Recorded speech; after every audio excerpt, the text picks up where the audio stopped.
यदि दंड न हो तो क्या होगा? ये एक ऐसा सवाल है जो मतलब सतह पर सुनने में बहुत सीधा और शायद थोड़ा किताबी लग सकता है। बिल्कुल। लेकिन जैसे जैसे हम इसके भीतर जाते हैं ना, ये सवाल किसी भी विचारशील इंसान के रोंगटे खड़े कर सकता है। आज की इस गहन चर्चा में हम ठीक इसी सवाल का पीछा करने वाले हैं।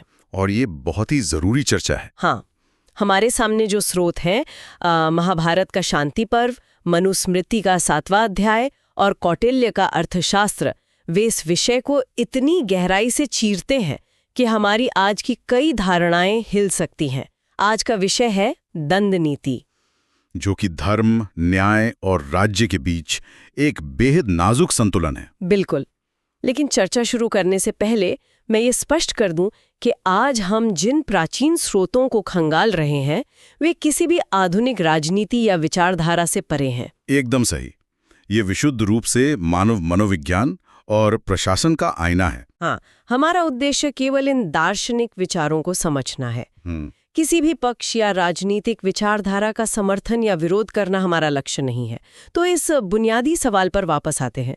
अगर समाज से दंड का विचार पूरी तरह हटा दिया जाए तो वो समाज कैसा दिखेगा? अगर इस सवाल का ईमानदारी से जवाब दिया जाए तो वो तस्वीर बहुत डरावनी होगी। डरावनी मतलब किस अर्थ में? देखिए, जब हम ये सोचते हैं कि व्यवस्था को केवल अच्छे उपदेशों या लोगों की जन्मजात अच्छाई के भरोसे छोड़ दिया जाए, तो हम दरअसल मानव स्वभाव की एक बहुत बड़ी सच्चाई को अनदेखा कर रहे होते हैं। मतलब हम एक काल्पनिक दुनिया की उम्मीद कर रहे होते हैं। बिल्कुल। हमारे इन प्राचीन स्रोतों ने कोई यूटोपियन या काल्पनिक दुनिया नहीं बुनी है। उन्होंने इंसान को वैसे ही देखा जैसा वो असल में है। इंसान की प्राकृतिक प्रवृत्तियां। हाँ, सत्ता, स्वार्थ और जीवित रहने की, जिसे हम सर्वाइवल कहते हैं, उसकी जो प्राकृतिक प्रवृत्तियां इंसान के भीतर होती हैं, उन्हें बिना किसी ठोस तंत्र के नियंत्रित नहीं किया जा सकता। और मुझे लगता है कि यहीं पर महाभारत के शांति पर्व का वो मशहूर सिद्धांत सामने आता है, मत्स्य न्याय। हाँ, मत्स्य न्याय। आज की स्रोत सामग्री में एक श्लोक है जो इस स्थिति को बहुत स्पष्ट करता है। यत्र न स्यात् दंड नीति तत्र मत्स्यायेल बलवतरा दुर्बलान भक्षयन्ति। ये श्लोक अपने आप में पूरी स्थिति को बयां कर देता है। इसका सीधा सा अर्थ ये है कि जहां दंड नीति नहीं होती, जहां नियंत्रण का कोई ढांचा नहीं होता, वहां समाज का व्यवहार बिल्कुल वैसा हो जाता है जैसा समंदर के भीतर होता है। मतलब बड़ी मछलियां छोटी मछलियों को निगल जाती हैं। एकदम सही।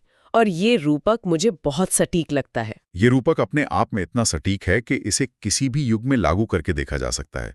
असल में मत्स्य न्याय सिर्फ मछलियों की बात नहीं कर रहा है। तो ये किस ओर इशारा कर रहा है? ये सत्ता के शून्य की बात कर रहा है।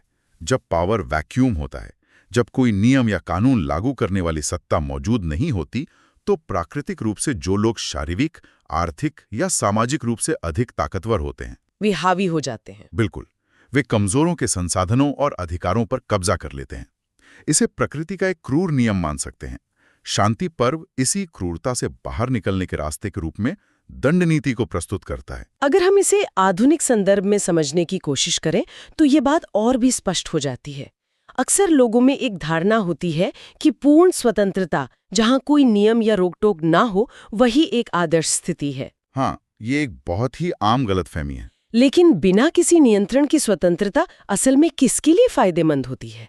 सिर्फ ताकतवर के लिए? एकदम सटीक बात कही आपने। जब व्यवस्था काम करना बंद कर देती है, मान लीजिए किसी प्राकृतिक आपदा के समय जब प्रशासन गायब हो जाता है, तो हम अक्सर देखते हैं कि लूटपाट और शोषण तुरंत शुरू हो जाता है। बिल्कुल, क्योंकि नियंत्रण हटते ही मत्स्य न्याय लागू हो जाता है। हाँ, बिना नियमन के स्वतंत्रता केवल अराजकता पैदा करती है।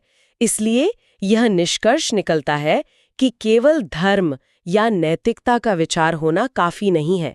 उस धर्म को टिकाए रखने के लिए एक मजबूत संरचना चाहिए। और यही कारण है कि इन प्राचीन विचारकों ने केवल क्या सही है ये बताने पर अपना समय नहीं बिताया, बल्कि उन्होंने इस पर ध्यान दिया कि सही को लागू कैसे किया जाए। बिल्कुल, उन्होंने पूरा एक विज्ञान रच दिया। दंड नीति उसी विज्ञान का नाम है। शांति पर्व एक कदम और आगे बढ़कर दंड को सिर्फ एक सजा नहीं मानता। तो वह इसे क्या मानता है? वो इसे एक रक्षक मानता है। भीष्म पितामह का एक कथन है, दंड एव हि भूतानाम राजा भवति रक्षणे। मतलब दंड ही प्राणियों की रक्षा करने वाला असली राजा है। हाँ, और आगे कहा गया है, दंडः सुप्तेषु जागीर्ति दंडम धर्मम विदुः बुधाः। जब पूरी दुनिया सो जाती है तब भी दंड जागता रहता है। और ज्ञानी लोग इसे ही धर्म का आधार मानते हैं। मजबूर करती है। ये किस बारे में सोचने पर मजबूर करती है? एक तरह के संस्थागत भरोसे की बात कर रही है। लोग रात में अपने घरों के दरवाजे बंद करके चैन से इसलिए सो पाते हैं क्योंकि उनके अवचेतन मन में ये विश्वास होता है कि बाहर एक व्यवस्था है, एक कानून है। हाँ, जो उनके अधिकारों की रक्षा कर रहा है और नियम तोड़ने वालों को परिणाम भुगतने होंगे। यही बात मनुस्मृति के 7वें अध्याय में भी प्रतिध्वनित होती है। मनुस्मृति का दृष्टिकोण भी इस मामले में बहुत स्पष्ट है। श्लोक 7.18 कहता है, दंड शास्ति प्रजा सर्वा दंड एवाभिरक्षति, यानी दंड ही प्रजा को अनुशासित करता है और दंड ही उनकी रक्षा करता है। लेकिन यहाँ एक वैचारिक चुनौती भी आती है और यहीं पर आज के स्रोतों का सबसे बड़ा आहा मोमेंट छिपा है। आहा मोमेंट वो कैसे? जब हम दंड शब्द का इस्तेमाल करते हैं तो आमतौर पर दिमाग में क्या छवि बनती है? एक नकारात्मक छवि जुड़ी हुई है, जैसे ये किसी प्रकार का अत्याचार हो। और यही सबसे बड़ी गलतफहमी है जिसे हमारे स्रोत दूर करते हैं। दंड का अर्थ क्रूरता या हिंसा बिल्कुल नहीं है। तो दंड और क्रूरता में क्या अंतर है? क्रूरता वो होती है जो व्यक्तिगत स्वार्थ, गुस्से या प्रतिशोध की भावना से की जाती है। वो अनियंत्रित होती है। इसके विपरीत दंड का असली अर्थ है धर्म का अनुशासित प्रवर्तन। इसे एक सर्जन के चाकू की तरह समझा जा सकता है। सर्जन का चाकू, ये तुलना बहुत दिलचस्प है। जब एक सर्जन शरीर पर चीरा लगाता है तो उसका उद्देश्य मरीज को दर्द देना नहीं होता, बल्कि उस सड़े हुए हिस्से या बीमारी को बाहर निकालना होता है ताकि मरीज की जान बच सके। एकदम सही। इसी तरह दंड समाज के शरीर से अपराध और अन्याय रूपी बीमारी को बाहर निकालने का एक साधन है। सर्जन का ये उदाहरण बहुत सटीक है, लेकिन यहाँ एक बड़ी व्यावहारिक चुनौती भी तो है। वो क्या? एक सर्जन को मेडिकल साइंस के आधार पर पता होता है कि बीमारी कहाँ है और उसे कितनी गहराई से काटना है, लेकिन समाज रूपी शरीर में ये तय करना कि बीमारी क्या है और उस पर कितनी सख्ती की जानी चाहिए, ये बहुत मुश्किल काम है। ये वाकई एक मुश्किल काम है। क्या हमारे प्राचीन स्रोत इस उलझन को सुलझाते हैं कि आखिर इंसान अपराध करता ही क्यों है और उसे रोकने का सही तरीका क्या है? ये एक बहुत ही पैना सवाल है और खुशी की बात यह है कि हाँ, हमारे स्रोत इस उलझन को बहुत गहराई से सुलझाते हैं। वे इसे इंसान के मनोविज्ञान के नजरिए से देखते हैं। मनोविज्ञान? हाँ, स्रोत सामग्री के अनुसार किसी भी समाज में इंसान का व्यवहार मुख्य रूप से 3 चीजों से प्रेरित होता है। पहला है प्रेम, दूसरा है कर्तव्य और तीसरा है भय। प्रेम, कर्तव्य और भय, ये त्रिकोण ही ये समझने की कुंजी है कि दंड की आवश्यकता कब और क्यों पड़ती है। अगर मैं इस त्रिकोण के पहले हिस्से यानी प्रेम या आदर्श धर्म की बात करूं, तो ये समाज की सबसे उच्चतम और शायद सबसे आदर्शवादी स्थिति है। बिल्कुल, जहाँ कोई संघर्ष नहीं है, जहां लोग एक दूसरे की भलाई के लिए सहानुभूति के कारण सही काम करते हैं। अगर कोई किसी भूखे को खाना खिलाता है या किसी की मदद करता है तो वो किसी कानून के डर से नहीं करता, वो इंसानियत और प्रेम के कारण करता है। हाँ, लेकिन समस्या यह है कि पूरे समाज या राज्य को केवल प्रेम के भरोसे नहीं चलाया जा सकता, क्योंकि प्रेम बहुत सीमित होता है। हाँ, प्रेम एक व्यक्तिगत भावना है जो उन लोगों तक सीमित रहती है जिन्हें हम जानते हैं या जिनसे हम जुड़ाव महसूस करते हैं। जब समाज बड़ा होता है, राज्य का रूप लेता है, तो अजनबियों के बीच प्रेम हमेशा काम नहीं आता। और तब हमें दूसरे तत्व की जरूरत पड़ती है, जो है कर्तव्य या नैतिक अनुशासन। कर्तव्य का विचार प्रेम से ज्यादा व्यापक लगता है। यहाँ शायद सामने वाले के प्रति असीम प्रेम ना हो, लेकिन व्यक्ति सही काम इसलिए करता है क्योंकि उसे लगता है कि ये उसकी जिम्मेदारी है। जैसे अपने काम को ईमानदारी से करना, या जैसे ट्रैफिक सिग्नल पर रुकना। व्यक्ति के भीतर का नैतिक मूल्य बोध उसे गलत करने से रोकता है। लेकिन फिर वही सवाल आ जाता है, क्या हर इंसान हमेशा अपने कर्तव्य का पालन करता है? इतिहास गवाह है कि ऐसा नहीं होता। हम अपने आसपास देखते हैं कि स्वार्थ, लालच और अवसरवादिता अक्सर कर्तव्य की भावना पर हावी हो जाते हैं। और ठीक इसी बिंदु पर दंग नीति का असली काम शुरू होता है। त्रिकोण का तीसरा हिस्सा, भय। हाँ, जब इंसान प्रेम और कर्तव्य के मार्ग से भटक जाता है, जब उसकी अंतरात्मा की आवाज मौन हो जाती है, तब समाज को उस व्यक्ति की दानवी प्रवृत्तियों से बचाने के लिए भय की आवश्यकता होती है। लेकिन यहाँ भय का मतलब किसी को आतंकित करना नहीं है ना? बिल्कुल नहीं। यहाँ भय का मतलब है निवारण, डिटरेंस।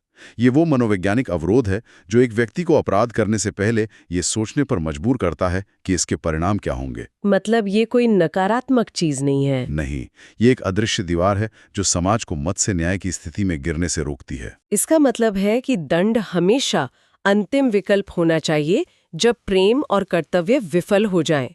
लेकिन मुझे यहाँ एक और खतरा दिखाई देता है। कैसा खतरा? अगर राज्य या सत्ता को ये पता चल जाए कि भय से व्यवस्था बनाई जा सकती है, तो क्या इस बात की संभावना नहीं है कि वे हर बात मनवाने के लिए दंड का ही सहारा लेने लगे? ये एक बहुत ही वास्तविक खतरा है। और यहीं पर कौटिल्य का अर्थशास्त्र एक बहुत ही महत्वपूर्ण दिशा निर्देश देता है, जिसे स्रोतों में संतुलन का सिद्धांत कहा गया है। कौटिल्य की यही खूबी उन्हें एक महान रणनीतिकार और दार्शनिक बनाती है। उन्होंने केवल दंड के महत्व को नहीं समझाया, बल्कि इसके प्रयोग के विज्ञान को भी स्पष्ट किया। संतुलन कैसे बनाए रखा जाए? कौटिल्य का अर्थशास्त्र चेतावनी देता है कि दंड का प्रयोग कैसे हो रहा है ये तय करेगा कि समाज प्रगति करेगा या नष्ट हो जाएगा। अगर सत्ता दंड का बहुत अधिक और बिना किसी ठोस कारण के इस्तेमाल करती है, जिसे हम अत्यधिक दंड कह सकते हैं, हाँ, तो वो समाज तानाशाही का शिकार हो जाता है। ये बहुत स्वाभाविक है। अत्यधिक दंड वाले समाज में लोग हमेशा एक दहशत में जीते हैं। मैं बिल्कुल। और जहाँ दहशत होती है, वहाँ न तो नवाचार पनप सकता है, न कला और न ही समाज का स्वाभाविक विकास हो सकता है। क्योंकि सत्ता एक अत्याचारी का रूप ले लेती है और जनता का राज्य से भरोसा पूरी तरह उठ जाता है। और दूसरी तरफ, जैसा कि हमने शुरुआत में चर्चा की, यदि दंड का बिल्कुल अभाव हो तो समाज वापस उसी मत्स्य न्याय और अराजकता में चला जाता है। तो कौटिल्य इस पेंडुलम को बीच में कैसे लाते हैं? कौटिल्य इसके लिए युक्त दंड की अवधारणा सामने रखते हैं। युक्त दंड? हाँ, युक्त दंड का मतलब है आनुपातिक दंड, प्रोपोर्शनेट। जो अपराध है, दंड ठीक उसी के अनुपात में होना चाहिए। मतलब दंड अपराध के बराबर होना चाहिए? बिल्कुल।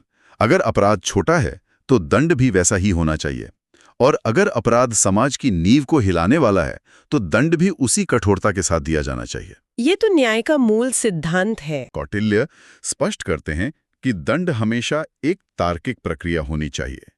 ये किसी राजा के मूड, भावनाओं या उसके व्यक्तिगत क्रोध पर आधारित नहीं होना चाहिए। यह एक बहुत ही आधुनिक विचार लगता है, जबकि ये सदियों पुराना है। आनुपातिकता आज भी दुनिया भर की न्याय प्रणालियों का एक बहुत बड़ा आधार है। हाँ, क्योंकि अगर दंड क्रोध में दिया गया है तो वो न्याय नहीं है, वो सिर्फ प्रतिशोध है।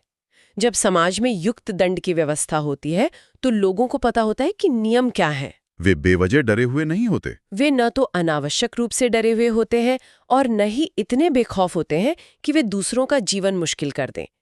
इस संतुलन से समाज में स्थिरता आती है। और यही स्थिरता ही किसी भी सभ्यता के फलने फूलने की पहली शर्त है। अगर हम महाभारत, मनुस्मृति और अर्थशास्त्र, इन तीनों ग्रंथों के विचारों को एक धागे में पिरोएं तो यह स्पष्ट हो जाता है कि हमारे प्राचीन विचारकों को मानव स्वभाव की दोहरी प्रकृति का बहुत गहरा ज्ञान था। दोहरी प्रकृति? वो जानते थे कि इंसान के भीतर देवता और दानव दोनों के गुण एक साथ मौजूद हैं। दंड नीति वो वैज्ञानिक उपकरण है जिसका आविष्कार इसी दोहरे स्वभाव को साधने के लिए किया गया था। ये दानवीय प्रवृत्तियों को कठोरता से नियंत्रित करता है ताकि मानवीय और दैवीय प्रवृत्तियों को पनपने के लिए एक सुरक्षित माहौल मिल सके। आज की इस चर्चा से ये बिल्कुल साफ हो जाता है कि धर्म, न्याय और एक व्यवस्थित समाज केवल अच्छी बातों या खोखले आदर्शवाद के सहारे नहीं खड़े रह सकते। उन्हें एक मजबूत और निष्पक्ष संरचना की आवश्यकता होती है, और उस संरचना का नाम ही दंड है। यह ज्ञान आज के समय में शायद पहले से कहीं ज्यादा प्रासंगिक है। बिल्कुल। जब हम अपने आसपास के संस्थानों, कानून और न्याय प्रणाली को देखते हैं तो हम समझ पाते हैं कि बिना किसी ठोस डिटरेंस के एक सुरक्षित और प्रगतिशील समाज की कल्पना करना नामुमकिन है। इतिहास के पन्ने इस बात के गवाह हैं कि जब भी किसी सभ्यता ने दंड नीति के इस संतुलन को खोया है, उसका पतन हुआ है। चाहे वो तानाशाही की वजह से हो, हाँ, चाहे वो अत्यधिक दंड के कारण विद्रोह में बदलकर हुआ हो या दंड के अभाव में आंतरिक अराजकता के कारण। युक्त दंड ही बीच का रास्ता है। इसलिए युक्त दंड केवल प्राचीन किताबों में बंद कोई सिद्धांत नहीं है। ये हर आधुनिक लोकतंत्र और शासन प्रणाली की आत्मा होनी चाहिए। नियम बिल्कुल स्पष्ट होने चाहिए, उन्हें लागू करने वाली संस्थाएं निष्पक्ष होनी चाहिए, और उनका अंतिम लक्ष्य हमेशा समाज की भलाई और एक वृहद धर्म यानी सही व्यवस्था की रक्षा करना होना चाहिए।